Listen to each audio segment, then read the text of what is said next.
Welcome back, everyone, to the Leicester City Women's Wrap-Up Show. Unfortunately, James is unable to join us today because he's not feeling well. So, James, I hope you feel better soon.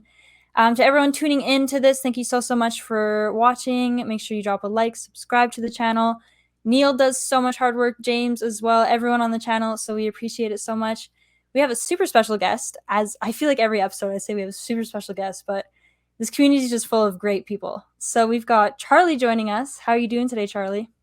Yeah, very well. Thanks, Hannah. How are you? I'm good, thank you. So you're pretty established in the world of media. Let's put it that way. You've done some stuff with Copa 90, you're doing some stuff with Snack Media. Are there any that I'm missing? I know there's like you've done a lot. It's impressive. It's bigging me up now. Yeah, they're kind of the two main ones. So from off the back of university, kind of worked as a freelance football writer for a few years, just kind of alongside I guess a more mundane day job doing digital marketing. And then I think it was about 2019, I managed to get the job offer with Copa 90. So managed to work with them for about 18 months, kind of defining their written editorial strategy, kind of to supplement their video content. And then, unfortunately, off the back of the pandemic, got made redundant, but managed to segue quite nicely into this job with Snack Media. So I've been doing this for just about a year now as deputy head of content, which has been great. That's awesome. And I see where you're coming from with this whole pandemic, because as much as it sucked, I feel like I would have never started this with James had the pandemic not happened. And then I would have not become like this writer. And I probably would have laughed if you told me, like, oh, yeah, you'd be hosting this show talking about the women's team and writing about the women's team and stuff. I would have just laughed. But pandemic has definitely provided people with opportunities as much as it's taken people away, I feel like. So it's interesting to hear how it's also affected you in that sense. Yeah, no, it's been obviously first and foremost, not a good thing, but there have been some positives out of it. I guess everyone's got very familiar to talking on these kind of Zoom calls or chats, because it's just all the contact we've been able to have. I don't know quite what the situation was like in Canada, but we felt like we were kind of in and out of lockdown. So yeah, got very used to kind of having these conversations over cameras. Yeah, it's pretty bad here. To answer your question there, it's been pretty bad. I'm still in university. I've been online for the past 2 years now. So yeah, it's not my favorite thing. Online, I just despise the internet now, but at the same time I like love it because it provides me with this. But Yeah, love-hate relationship. yeah, it's a love-hate relationship. Exactly. That's exactly what it is. At first, when it first started, I was like, oh yeah, staying at home, no problem. But now I'm like, I need it to stop. I need to get out. But so you do all this media stuff. You're the deputy head of content. So are you focusing specifically on the men's side of the game and you're kind of moving into the women's side, or so what's your role exactly entail?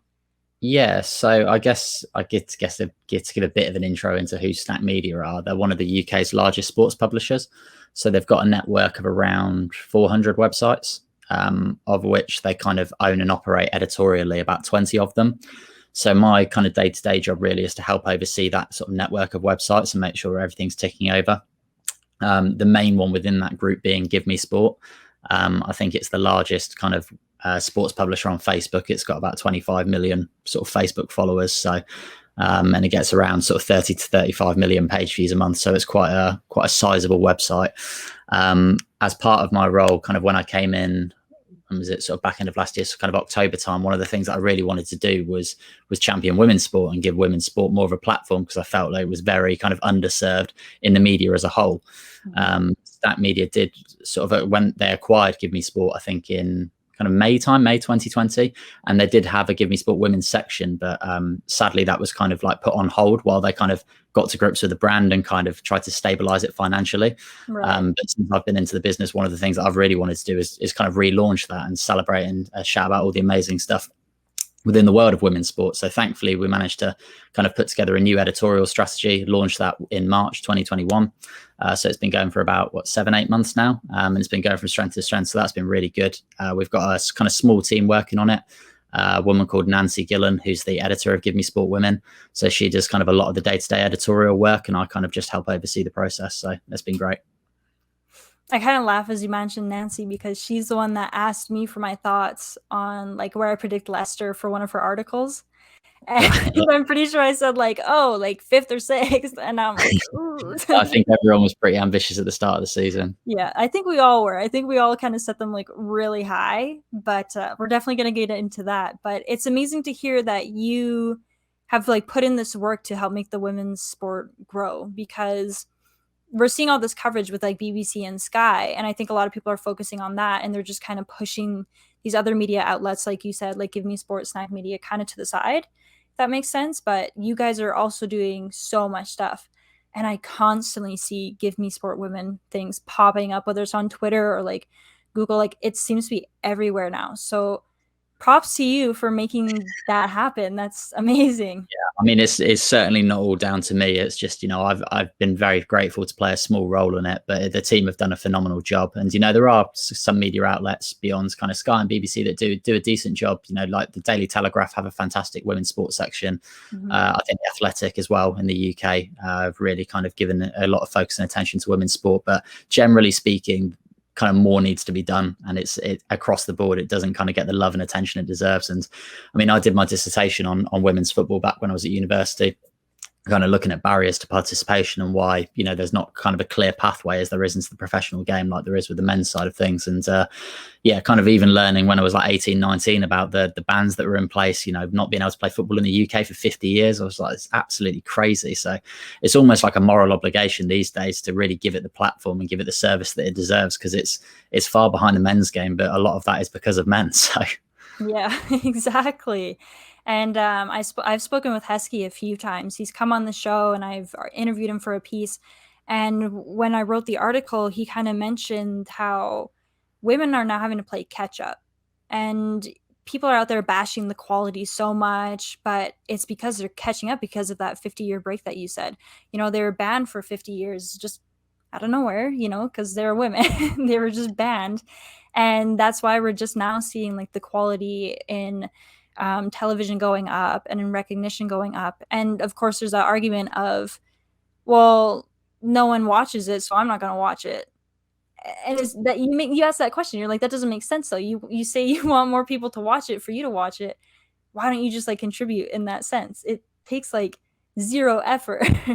Yeah, no, I totally agree. And it's a catch-22 situation as well, right? Like people say, oh, like no one watches it. Well, because it's been so hard to watch, it's been so hard to find places where it broadcasts. Yes, we've got the FA player, but having obviously this Sky and BBC deal is a bit of a game changer. I noticed the other day that they've kind of agreed a deal with CBS in America now to broadcast the games as well. So, again, getting it out on a global scale should make the world of difference. And, I mean, like post-war, there was 53,000 people that went to Wembley to watch the FA Cup final. I think it was Everton versus ladies. And now, so that kind of audience didn't just evaporate. They didn't just disappear into thin air. Obviously, the ban came into place. So, there's a lot of work that needs to be put in place to kind of rebuild that. But we know that there is an appetite there if you can get it sort of seen by the right people and out to the right markets. Exactly. And like you said, all these media outlets are picking it up. We got BBC, Sky in the UK, and CBS in the States. I'm hoping that somewhere here picks it up. It seems like DAZN is doing a really good job with like the Champions League. Yeah, I was going to say Champions League coverage is great. Yeah, and I even like DM'd DAZN Canada on Twitter thinking I could do something. Just being like, hey, are you guys planning on adding the WSL by any chance? And of course I didn't answer, because why would they spend their time on me? But never give up on that sort of thing. That would be great. I'm going to be harassing them in a kind, polite way. I'll be harassing DAZN. But right now we have like Sportsnet showing very occasional games. And that was interesting to see, because there's one instance where I went to a pub to watch. I think it was last year where the men's side were playing Brighton in the FA Cup. That was a quarterfinal, wasn't it? And yes. On TV, instead of showing that, they were showing Arsenal versus Chelsea in the WSL. So in my head, I was like, when I first got there, I was like, are you kidding me? Like, I can't watch the FA Cup game. I'm at this like bar. There's nowhere else for me to go to watch it. But then I saw they put on WSL, so I was like, okay, I'll take it. Like, that's okay. I'm happy. So I had one game on my phone. One of the biggest headaches is when they schedule the men's and the women's Leicester games on at the same time. It's just like, why have you done this? Like that was last weekend. Exactly. Yeah. I had like both on, but with the audio, I was like, I can't focus. There's too much going on. But So, have you always been big into women's football? Because you said that you did it for your dissertation in university. So, it's obviously been something that you've been interested in. It's something that I feel deserves more recognition and Mhm. kind of more to be taken more seriously. But I can't say that I've sat here and I've followed, women's football for years and years and years, because that simply hasn't been the case. I watched a bit of the WSL, sort of kind of a passing kind of half interest, I guess. But I guess my real interest kind of has come about since Leicester went professional last season. Once they got the proper investment, and obviously then subsequently moving to Beaver Drive and winning the championship, like that's kind of really where my kind of interest, because I love football, but I'm obviously a massive Leicester fan. So to have a women's team that has kind of the care and attention and investment behind it as well was like a huge spike in my interest. Oh yeah, it was huge because I've been following them for a while now, and then seeing that announcement, it was like this is so exciting. Not just for Leicester, but for women's football in general. This is such a big deal, and it's just crazy how fast things like flipped. Like Yeah, all of a sudden they're being promoted this season that they've been backed, and that just goes to show how much support truly does help a club. So I know you were talking to, I don't remember if you were like talking to me, if you tweeted me the day that we won the league. You said something to me and it just felt like this whole like community like came together because people are just sending me messages and stuff being like, hey, today we could win the league. And in my head I'm like, I know, but I love that people are just reaching out, and it was just so cool to see people coming together over the women's team because before we yeah, didn't really see that. So that was yeah. just No, interesting. it's been great to have that kind of sense of community around. And, I've seen very little negativity actually from within Leicester towards the women's team. It's very much been positive and sort of like, Mhm. like, oh, we support the men's team, so we're going to naturally transition and follow the women's team. It's not everyone, but there has Yeah. been a group of people that have come across and sort of shown an interest and stuff, which has been great to see. Yeah, I mean, it just shows you kind of what. I guess it's great that you can kind of invest and you can grow that quickly, but on the flip side, it's kind of damning how little it actually takes for a club to invest to become Yeah. like a top division team. I mean, like you look at Liverpool, for example, obviously being relegated into the Championship, and you just think, you've got this behemoth of a club, this men's team, you've got these amazing training facilities, and yet like if you just put a fraction of the investment into the women's team, you could be like a top team. But yeah, I mean, it's lovely that we can just turn professional and then flip a switch like that, and we're in the WSL. But it is Yeah. also kind of sad for I guess, the overall state of investment in the game. Yeah, and Liverpool's such a weird situation because they were a team when they got relegated, everyone expected them to just come right back up. Yeah, And they're still fighting to come back up. And it's been like, I want to say like 3 seasons now that they've been down there. It looks like they could come back up this year. I'm not sure what's changed, but yeah, yeah, I'm like not too sure. We wrote an article on Give Me Sport Women at the start of the year, kind of critiquing their kind of strategy and their investment and stuff like that. And we had some people from Liverpool actually reach out to us and say that, like this is being taken seriously, and, like almost to sort of say, like don't pass judgment too quickly. Like this has been recognised as an issue, and we are putting more investment into it. So maybe that's something that's behind the scenes change. I think I'm right in saying they've got Matt Beard now as manager, haven't they? He was obviously previously at Liverpool years ago, so yeah, obviously knows the club very well. So hopefully they'll get back up to the WSL and start competing as a top team. yeah. And they've also got Russ Fraser now, who was our director of women's football or Yeah, head of women's football development. And he's gone over to Liverpool now, so I think they must be doing something right.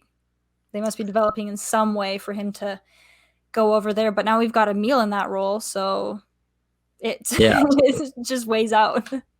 Yeah, no, it's been great to see kind of Heskey step into that role, obviously being such a legend of the men's team and having played as an ambassador for about 3-4 years at least now. And he's done a lot of work, I know, with the community in Asia, sort of going on preseason tours and stuff. So kind of felt like a natural fit for him to kind of help also champion the women's game and get involved with that. But it's been lovely to see. It's amazing to see him there, and it helps just kind of get the word out as well because Mhm. you've got these older fans who are these huge Heskey fans that may have never wanted to watch women's football, and now they're hearing he's so involved with the team. Oh, let's see how he's applying his skill to their playing and stuff like that. So it's really awesome, and he's just such a great person. I mean, you can't say anything bad about him. He's just awesome. Yeah, no, it's great to see. I mean, hopefully, I'd like to see more of kind of the men's team actually coming out and support the women's team. You see it quite a lot with Chelsea. There's quite a good relationship between the two clubs. I've seen Thiago Silva turn up at games, and Mason Mount was tweeting about the women's team the other day as well. Like, there feels like a real camaraderie and rapport between the two teams, and one's just going to help grow the other. So, yeah, it would be nice to see kind of more support. Kind of, I mean, there probably is internally, but like at least on like social media and things like that, kind of like more of a relationship between the two. Some more support for us to be able to actually see. Yeah. And we see Brendan sometimes make comments about the women's team in his press conferences, which is, that's good to see. Of course, it's not like a constant thing. It's like occasionally, but I mean, it's starting somewhere. It's a starting point. So yeah, absolutely. I mean, I think they've had a couple of Brendan's kind of come down and had a couple of talks with the women's team and the setup and everything. I think he's kind of knows the players, and I think Jonathan Morgan said in interviews before, like he's learned more in like half an hour speaking to Brendan Rodgers than he has like doing all his coaching badges and stuff. He just said he's got such a fantastic mind, but having that kind of pedigree and experience and having someone like that around the camp is only going to help things. Oh, absolutely. I can't imagine you're just training the house and Brendan just comes in to give you some tips. I mean, if it's better than his courses, then obviously Brendan's doing something right. So yeah, I mean, great manager. Obviously, it's a tough season for the men at the minute, but I mean, he's being linked with the Manchester United job at the minute, so he can't be doing too badly. Yeah, that's why I kind of like held off of what I was gonna say about him. So I was like, I know there's people out there that watch this show that are on the fence about things. But like you said, Brendan's had a bit of a struggle to the season with the men's side. We're seeing it with Jonathan as well on the women's side. What are your thoughts, kind of just looking back to these first 6 games of the season? I know the Aston Villa one I always say was a fluke, and I feel like that could have changed a lot. I'm not saying it could have changed everything, but I think had they gotten that win, that would have put so much confidence under their belts. Yeah, no, I agree with you. I think it's been a really kind of tough start to the season, and it's quite easy to be demoralised about it. But what's been quite nice is sort of the upbeat nature, I guess, of the Leicester players and the manager and stuff. It doesn't seem to be kind of like really psychologically damaging them at all. I think that Villa game is really disappointing. Thought we were the better team. Thought we, didn't even deserve to draw. I thought we deserved to win. So to come away with nothing is very frustrating, and kind of cruel irony of obviously letting Remy Allen go and then her scoring the winner. It's just the icing on the cake, really, in that sense. I thought the Manchester United game thereafter, we kind of got humbled a bit. We kind of realised, right, this is the level that this is how the top teams play. At the upper echelons of the game. So that was tough to take. And I think the 2 following games, the kind of West Ham and the Man City games, they were really disappointing for me. I thought, because West Ham, I thought battered us, and I thought we could have been kind of more in that game. I kind of had optimism around that game, especially after the Aston Villa one. And then Manchester City, albeit a really top team, and got a great squad under Gareth Taylor. They were going through very much an injury crisis, especially at the back. You have Jill Scott dropping in at centre back. They were talking about playing Ruby Mace, who they'd signed from Arsenal, who's like 17, 18 years old. I thought we might be able to get at them, and even 0-0 at half time. So then to come away with such an emphatic loss was really, really disappointing. The Chelsea and Spurs games after that were, despite the fact that we lost both games, actually pretty encouraging. I thought that we played defensively really well in those games. Like Kirsty Laval, I mean, everyone's raving about Kirsty Laval, but her performances were ridiculous in both those games, especially the Chelsea one. I mean, that save from Sam Kerr, I think it was, from point blank, was ridiculous. And yeah, Ashley Plumter and Abby McManus at the back as well, I think have both been pretty solid. We've kind of moved around, haven't we, a bit, from sort of playing a back 3 and then playing a back 4. I think we look a bit more comfortable in a back 4 personally. Yep. So that's been a struggle. But and then obviously, Everton and City recently, another kind of 2 losses. And, Brighton coming up is probably going to be quite hard as well. I think, we're probably going to struggle this month if we're being realistic, but sort of moving into December, those 2 games back to back against Birmingham and Reading look like they're going to be massive kind of 6-pointers. Yeah, those are the games that we're all kind of looking at. We're like, okay, these are the ones where we just kind of take full advantage. But you said everything I was going to say. You just took it like right out of my mouth. Like we have the exact same opinions about everything. So I'm sitting here like, he's covered everything. I'm good. Should we just call it a day then, shall we? You're good. But like I don't remember who it was that I said to the other day. It may have even been on the show. But with the men's side, we see them kind of struggle against like relegation teams that they should be beating, you know, like why are we struggling against Norwich and sides like that, you know? But then we show up against like Man City, and I'm looking back at last season when I say this stuff, you know, Yeah, we beat yeah, Man City and Arsenal and all those sides. And we're seeing that with the women's team too, I find. Even though we haven't beaten any of those big sides, we struggled against West Ham, and then we showed up against Spurs and Chelsea, which you would yeah. have not expected. Like, I know people are going into the Chelsea game expecting it to be like a 5-0 at least, Mm. and to keep them out for 84 minutes, like, that's just so impressive. Despite the fact that we lost, we have to acknowledge we're still a new team. So it's definitely going to be challenging. And I know you mentioned that United one. We all kind of got a bit of a slap of reality there, because I Mm. definitely went into that game being like, oh, you know what? We knocked them out of the FA Cup. There's going to be no problem. Aston Villa result, just forget about it. That was nothing, you know? But they showed me wrong. So Yeah, I mean, they were very good that day. I kind of wasn't sure quite what to expect under Mark Skinner, obviously the new manager. I kind of thought they might have a bit of a dip because Casey Stoney was so revered there. I thought, oh, well, maybe there's a chance here that they have a bit of a wobble, and you know, like maybe they have because people were talking about like before the start of the season, they were like, oh, Everton could overtake them. Like it's going to be like Chelsea, Man City, Arsenal are going to be the top three, and then like maybe Everton are going to be like that fourth team pushing on with all the signings they've made. And everyone was kind of unsure where Manchester United were going, you know, players being sold. Obviously, we picked up Jess Sigsworth and, you know, yeah, with Mark Skinner as the manager, but they really come out. I mean, Ella Toon was just unplayable that day. And, you know, she scored an absolute screamer as well. So, yeah, like you said, a bit of a sharp reality check. Yeah. Toon is just a phenomenal player. I'm terrified of her. Anytime I see her anywhere, I'm like, nope. she's too good. Don't bring her over against us again, please. But yeah, you mentioned how they brought in Mark Skinner, and going into that Everton game, I had the same thoughts, you know, new manager. So maybe they're not adjusted yet, and we can kind of take advantage of that. But I have to remember that Jean-Luc Vessa has quite the list of achievements. So, of course, I think he's going to do a good job there. And I was also 100%, I'll admit it, I was one of those people that put Everton as like fourth. And I think I just accepted the fact I should never predict a table ever again. So I was like, yeah, we're mid-table, no problem. Everton's going to get Champions League.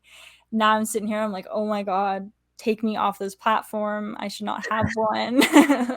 Well, the nice thing about kind of obviously the WSL from a kind of relegation perspective is obviously only the one team goes down, and but I think Birmingham are on 1 point, so we get one result, and all of a sudden the table looks a lot more healthy. So you know, at least from that perspective, it's quite tight at the bottom. It's not like oh, people are on 8 points and then it's just us on 0 and we're just wallowing in our misery. It's kind of like we can be competitive, and it only takes one result to kind of change things. Oh, absolutely. And I'm seeing so many people saying that the battle for promotion in the championship and the battle for relegation in the WSL are way more exciting than the battle for the league title. And I have to agree with that, because we're seeing this down in the championship with Durham, Liverpool, and is it London City? I can't remember who that third one is, but they're just constantly switching spots around. And last season, I was like, Durham are 100% going to go up next season with how difficult they made it for us. Like, it should be no problem for them. But then, like we said earlier, Liverpool have just like come up out of nowhere and they're just ready to come back up into the WSL. And the league is just so unpredictable. And I always say this on the show because we had City in 9th up until they beat us, which you would never expect. And of course, I once again predicted, oh yeah, City's going to win the league. And now that I'm saying it all out loud, I think I jinxed every single club that I made a prediction for, because it's not looking good for any of them. So I'm so sorry to all of them. No, Man City's a bit of a wild one. Like, I know they've had the injury crisis, and I know Gareth Taylor's made kind of a big point about the fact that they didn't really get a pre-season and they just kind of thrust straight into things. Obviously, losing that kind of Champions League qualifier to Real Madrid must have really stung, not being in the Champions League this season. But yeah, I mean, even with kind of all those things kind of stacked against them, you kind of still expect, I guess, more than what they've put up. Mm-hmm. And you said it's like a weird situation over at Man City. I call it like a mess. It's a mess at Man City. Their injury crisis. I think Gareth Taylor needs to go. He's just made so many horrible comments, and I know his players don't like him.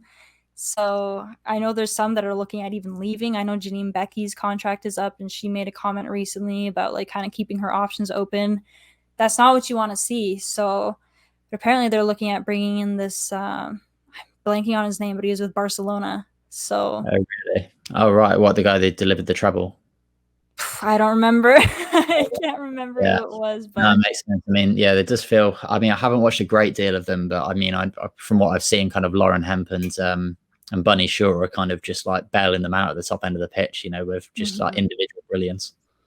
Hemp was just insane against us. Like I was watching my TV, I was like, okay, you can chill out. Like, don't need to go so hard. But Yeah, he's a unfortunately, I phenomenal didn't. player. Yeah, no, unfortunately, I didn't catch this Manchester City game because I was watching the men's, but I caught up on the highlights, and I was like, oh god, yeah, she's everywhere. She's appearing in like every clip in the final third. She's So. fast, yeah. Mm. She was just booking it down that wing. Yeah. I was watching her, I was like, oh, there she goes again with that pace, but it's tough. So we've got Brighton up next on Sunday. How are you feeling? Yeah, I know you kind of mentioned that it's going to be a tough one, and this is going to be a tough month. Brighton are in such a comfortable spot, I find. They've been doing so well, and I think they're the team that's shocked everyone. We were all expecting Everton to surprise us, but it's been Brighton. So they're on this roll. I'm nervous, but I'm not doubting us by any means because, like you said, it doesn't seem like there's any type of like negativity or negative attitude going around at the club. They've all been making these posts saying like, the points are coming, keep faith in us. And I think they keep pushing. We're seeing improvements every single result. So I have faith in this Brighton game, but like I said earlier, I apparently jinx everything. So I'm not going to say too much, but Brighton have been on a really good streak so far. Or maybe you should just predict like a 3-0 Brighton win or something, and then just I should. kind of jinx. Backwards. Yeah, no, I mean Brighton have been brilliant this season. Like kind of what you said, kind of what you'd expect Everton to be. You know, whether they're playing the three at the back or whether they're playing kind of in their sort of more kind of 4-3-3 formation. Yeah, I think they've been brilliant. Like obviously the centre backs, Williams has been really good. The two in midfield in particular, kind of Aileen Whelan and Inessa Cagman, have been fantastic. And that's kind of what worries me is the midfield battle. I feel like our midfield has struggled in recent weeks. Obviously, like kind of dropping in Tierney there, having the injury, kind of mini injury crisis, I guess, that we've had in the middle of the field. So, yeah, that worries me definitely about being overrun, and it's kind of the tactical astuteness, I guess, of Hope Powell in that sense. Yep. But yeah, I mean, if we can keep it compact, if we can kind of look to hit them on the break and kind of transition more. I think James has touched on this before, but kind of the interlinking between the midfield and attack sometimes struggles because we're sitting so deep trying to, absorb pressure that when we do get the ball, it's really difficult for us to break, especially against City when we didn't have Flint in the team either. We didn't have that kind of like hold up play that we can sort of pass the ball into where she can hold it up and then we can progress up the pitch. It becomes really difficult. So I think that'll be a tough game. I'm not holding my breath, but obviously it would be great to get some points on the board. Kind of looking at the game after that in the cup against Durham, I'm kind of thinking, obviously we took 4 points off them last season. I'm thinking if we can beat Durham, I know it's not points on the board from a WSL perspective, but it is at least a confidence booster, and we can say, right, we've got a win under our belts this season. We can then really look to progress. So fingers crossed for Brighton, but I can't say I'm brimming with confidence. That's fair. That's fair. I definitely have the same thoughts about Durham, and I know I mentioned it on the show last week of it's a team that they're familiar with. So they're kind of, I keep jumbling my words. They could be looking at this as an opportunity to kind of just boost their confidence, like you said. And maybe they're going into this game like, this is a familiar side. This is a side that we've played last season and several times in cups, I believe. So it's, it might be just kind of going back into an old groove that they just kind of needed to give themselves that boost. And then just talking about that midfield, I know we discussed it again on this show last week, but you said like that hold up play we were kind of lacking and we didn't have Flint in there for quite a while. But like we were saying last week is that PBG would be like booking it down the wing with the ball, but she'd have no help. And there would just be like 5 City defenders on her. And it'd be the same with Sigsworth. Like, no one was there. Even if you'd like kind of pan the camera back, like everyone was sitting back. Yeah. So, but I have to ask, because we're talking about like these difficulties in the midfield, which are 100% there. But we've now got a leader in Sophie Barker back, which I think is going to make a huge impact. And then we've got Charlie Devlin back. There's, of course, just this question of who's going to end up taking which positions over who, of course, because there's so much talent and ability within the squad. I can imagine it's difficult for Jonathan, but I think those two are such critical players for us. Yeah, for sure. I mean, I'd quite like to see us maybe experiment with like a 4-2-3-1, have kind of the two holding sort of sitting players, whether it's kind of Sophie Barker and someone else, and then like let Charlie Devlin. You know, I love Charlie Devlin. I'd love to see her play in that number 10 role. And then whether it's a case of putting sort of Paige and Lashante Paul out wide and using them kind of more as kind of inverted wingers. And then, obviously then you get into the situation where you're kind of picking between either Flint or Sigsworth rather than kind of starting both, which seems to be quite a key tactic, regardless of formation, is to kind of have at least the kind of two up front. But I mean, I'm by no means an expert, and Jonathan works with them, day in, day out. So he's going to know far better than me. But just a thought. Don't worry. I spent like the first couple shows just going off about tactics, and every time I'd be like, I don't know anything. I'm not Jonathan. I'm not a manager. Don't actually know anything, but these are my opinions on formations. But seeing Charlie in that number 10 role. So we're both like huge Charlie fans, it seems, because I love Devlin as a player. She's so creative. She's able to kind of drop back and help defend as well, and she gets the ball well from opposition. People are constantly like slandering me for how much I rate her. And I know I'm constantly saying she's such a good player, but I'm just so happy to have her back. And it's great that she has that creativity to offer. And it'd be really interesting to see that. You said a 4-3-2-1? 4-2-3-1. 4-2-3-1. Yeah, that'd be interesting. That'd be really interesting. You're making me realize how much I miss Lashante Paul as well. I really hope that her recovery is going well. Yeah, for sure. I mean, we see it a bit with the men's side as well. Like when Madison's not in the team, they tend to struggle with that creativity. Mm-hmm. You've got like Ndidi and Tillemans that sit a bit deeper, but progressing the ball tends to be quite difficult. So, whether like you could get like a Charlie Devlin in at number 10, and she can kind of drop in to almost form like a midfield 3 at times to try and counteract. Because I'm guessing Brighton are probably going to play with a midfield 3, so kind of match them up numbers wise there. But when we're on the break, she can be a bit more advanced to kind of help with that transition. Yeah, absolutely. She's number 10, so let's make her play that number 10. Put her to her job. Jonathan, if you're watching, I know you're on a few weeks ago.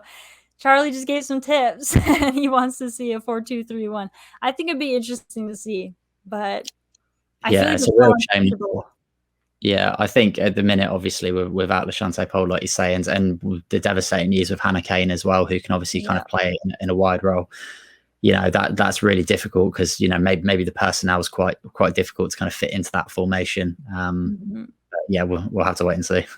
Missing that extra winger with Lashante and Hannah out, those are just two horrific injuries, and it's so sad to see it happen to them, especially at these points in their careers as well. Yeah, I mean, even Bailey Gale, like obviously recovering from the ACL injury, like it's not something that just happens overnight. Like we've seen it with Ricardo, like obviously we're seeing it now with James Justin and Wesley Fofana in the men's side as well. Like it's, these players aren't just going to come back and hit the ground running. They're going to take time to get back up to their best. Like I was rewatching our goal of the season contenders the other day from last year, and like Bailey Gale was like literally like responsible for like 50% of them, and you're like, God, like if she could just like hit her stride and get really like fully up and running, like it'd be make such a big difference. Yeah, at the start of the season when she was kind of coming back from that injury, I know some of us were like, she's not as fast as before, but forgetting the fact that she's literally coming back from an injury. So we can't just expect her to be the exact same. But I feel like now we're starting to see that again, because I found that she was just great against City.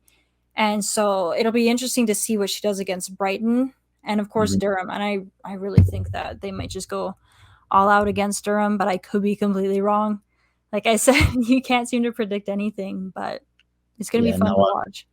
I think, like you said, I would love to see, Bailey Gale, obviously she found herself a lot of the time against Man City kind of being outnumbered on the break. If you had like a Flint in the team or someone that she could just work off a bit better with, Sigsworth kind of buzzing in and around, I think it could work quite nicely.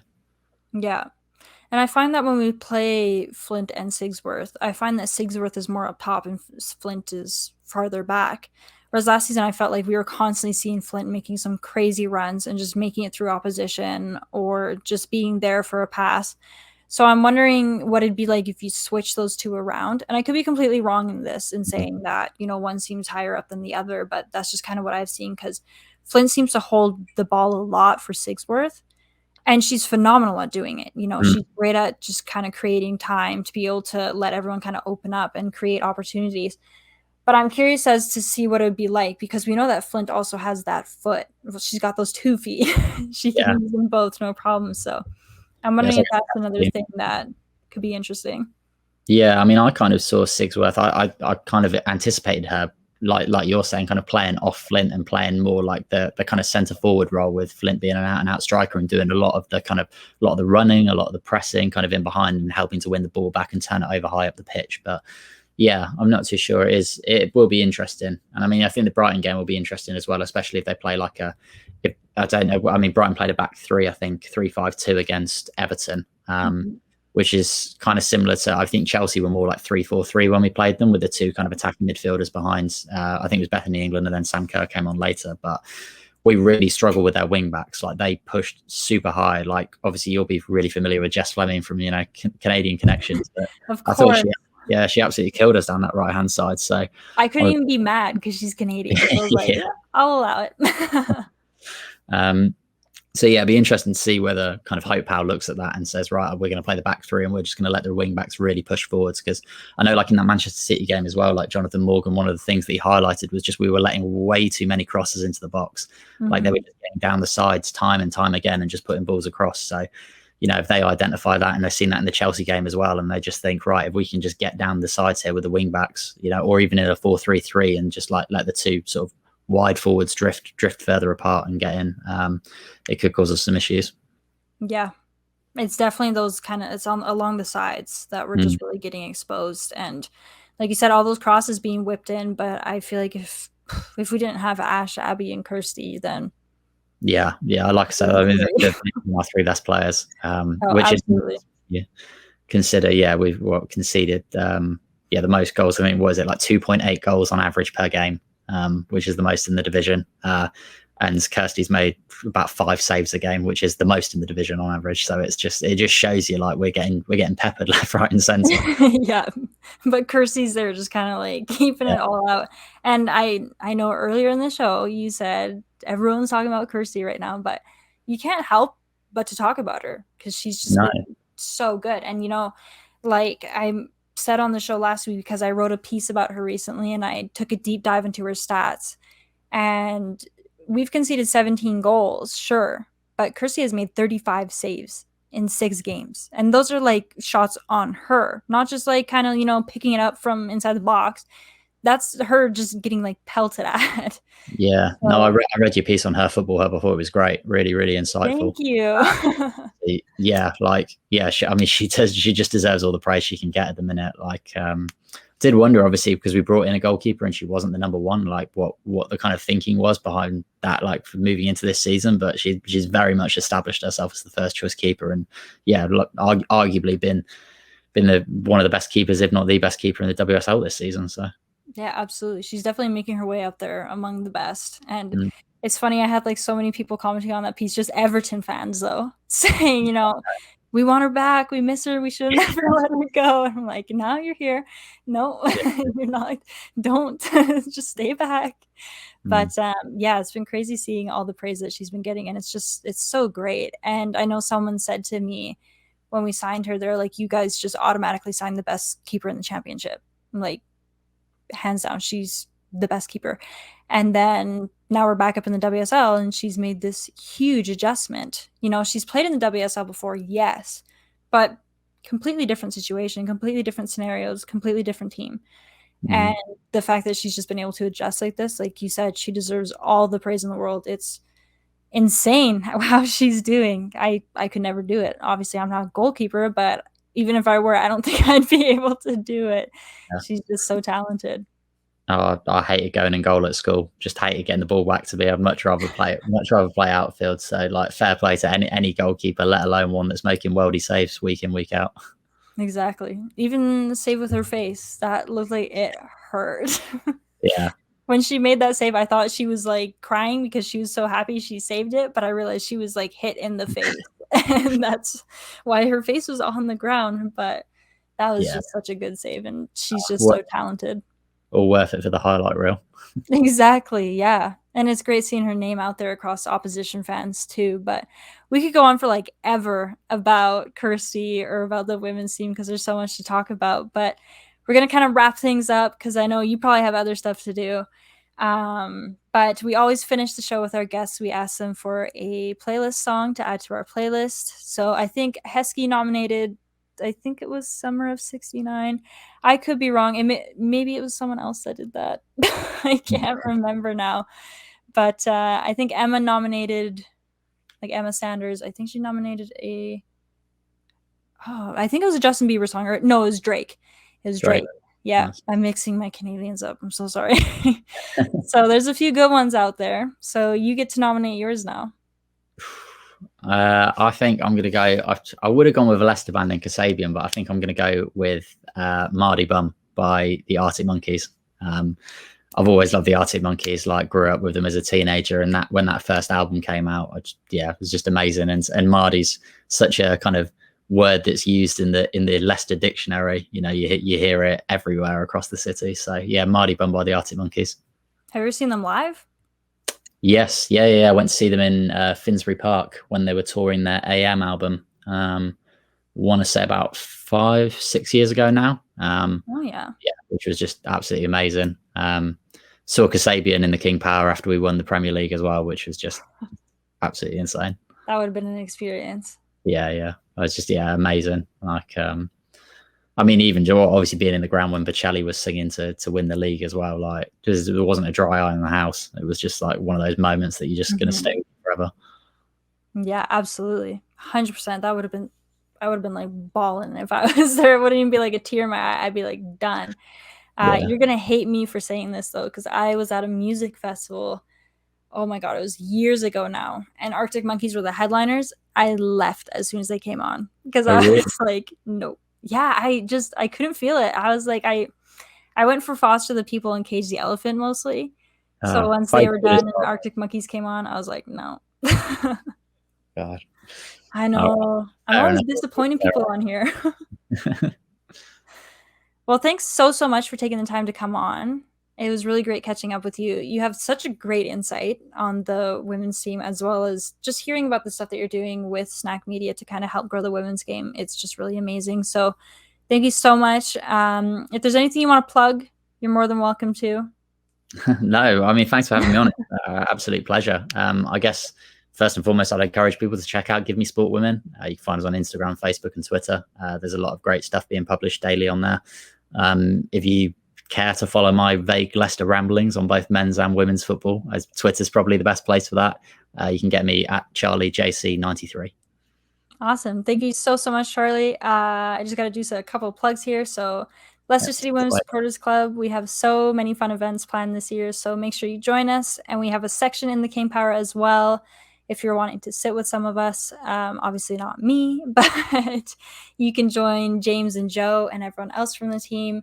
Menfees are a really great charity, so just make sure you check out everything that they're doing. We have so much stuff planned with them pretty soon here. So keep an eye out for all of that stuff and check out everything Her Game 2 are doing on their social media.